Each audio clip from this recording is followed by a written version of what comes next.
scrolling, give me 10 minutes of your time today. I've got a story to tell you. This story might change your life. It all started when a young man was 13 years old. This young man was taken to church every Wednesday, every Sunday morning, every Sunday night, every youth group meeting.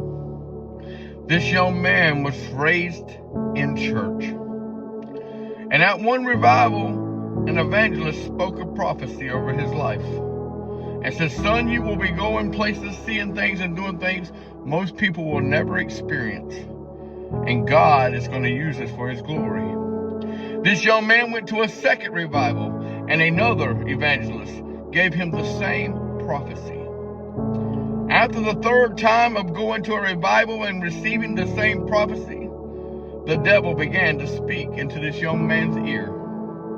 This young man was told, "You're not worth it. Your stepmom and dad don't love you anymore. They only care about their two sons that they had together." And this young man became a black sheep of the family. And by the age of 15, this young man had allowed the devil to continue to speak in his ear, so he went looking for his real mom. See, this young man had it made where he was at, but he thought that the grass would be greener on the other side. This young man found his mama and quickly moved in with her after being warned that it was a bad thing. This young man was introduced to hard drugs. His mom was strung out and had been strung out for years. This young man, because of the abandonment issues at home, decided he was going to fit in with his mom and began to use these drugs.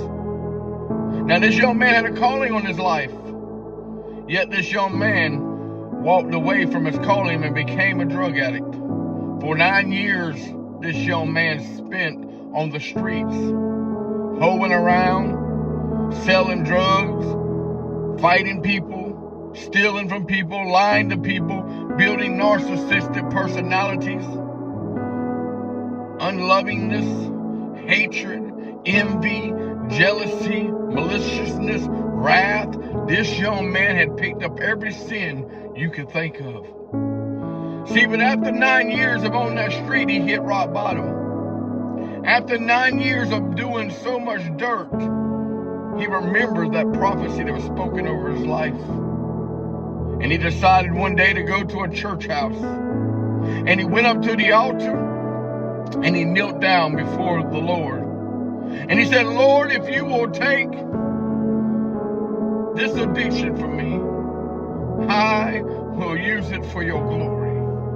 Now, this young man, he experienced the street life, homelessness, fornication, adultery, every nasty, vile thing a person could face in 9 years. But when he went to that altar and he said, "Lord, if you will take this away, I will use it for your glory."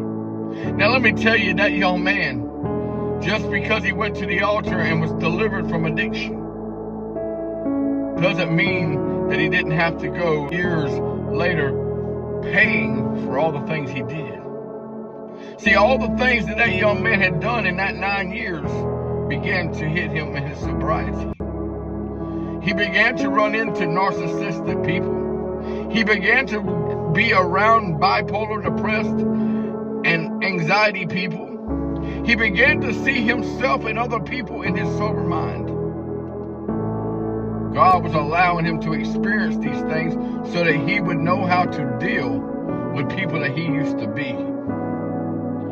Let me tell you, friend, that after all those times that that young man had spent on that street, and in that 15 years of his recovery, God was pulling out narcissistic personality. God was pulling out depression and anxiety. God was taking away lying, stealing, cheating, fornicating, hatred, envy, unforgiveness. He was going through 2 bad marriages during his sobriety. He went through some physical abuse during his sobriety. All the while, God was developing him into his prophetic word. See, that young man had to go through the situations that he went through in order for God to mold him into who he is today. That young man was me.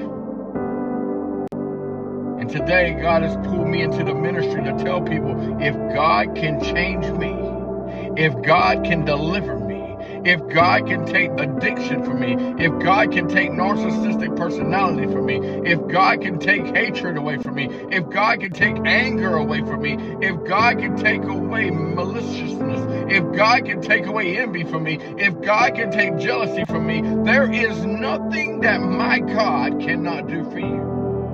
If God can save me in a truck accident in 2017 when I was driving a semi in a dark road in the middle of Kansas, it was 4 o'clock in the morning. Could not see what was in front of me. I was driving the semi at 60 miles an hour and a fog storm rolled in. Didn't realize I was at the end of my road. There was a T in the road, and if I hadn't have hit something, I would have went into an open field running 60 miles an hour in a loaded semi. God put a vehicle in front of me to stop me in my tracks. I hit a pickup truck going full speed at 60 miles an hour. I split that pickup truck in half. His bed went 100 yards that way, and the rest of the truck went 100 yards that way. But before the impact, that cab lit up white. Again, God put angels in that truck with me. I hit that man so hard that the front of the day cab was completely gone.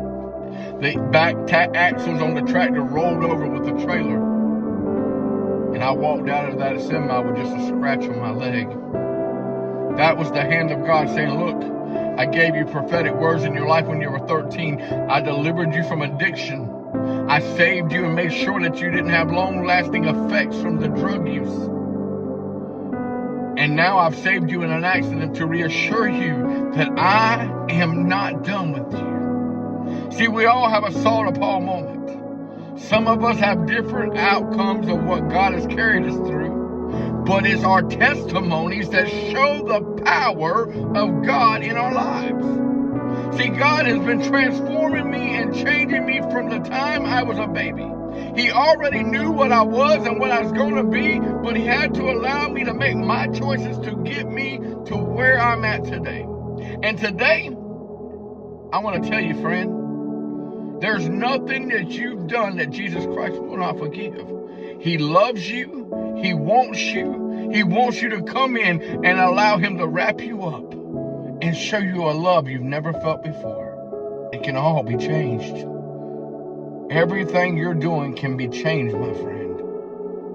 You just got to surrender it to Jesus and truly want the change. Because if he can take this old broken, wretched man and fix me, he can fix you. I hope my life story has inspired you today. If the Lord has delivered you from anything, I want you to type in the comments below, I am thankful for God's delivery. And I will use it to tell other people the power of Christ. I love each and every one of you. I thank you, and you have a blessed day.